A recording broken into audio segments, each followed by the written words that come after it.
Ito yung mga tatlong bagay na madalas na ginagawa sa buhay kaya nabibigo. Ano-ano ang mga ito? At ito rin ang nagbibigay ng kalungkutan sa atin. Ano kaya ang mga tatlong bagay na ito? Una, pagrereklamo. Pangalawa, paninisi sa iba.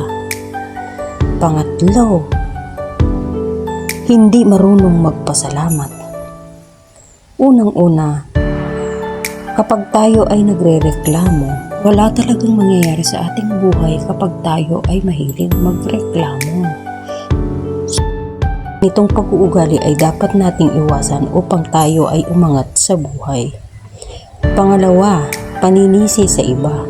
Kung ano man ang kabiguhan sa buhay, huwag isisi sa iba. Tingnan mo muna ang sarili mo, bakit ito nangyayari. Ito ay maaari na nating iwasan para tayo ay umunlad sa ating buhay. Pangatlo, hindi marunong magpasalamat. Maliit man o malaki ang natanggap natin, magpasalamat pa din tayo dahil ito ay isang biyaya na biyaya ng poong may kapal. Kung gusto mong umunlad, maaari mo itong iwasan ang mga bagay na ito para umangat sa buhay.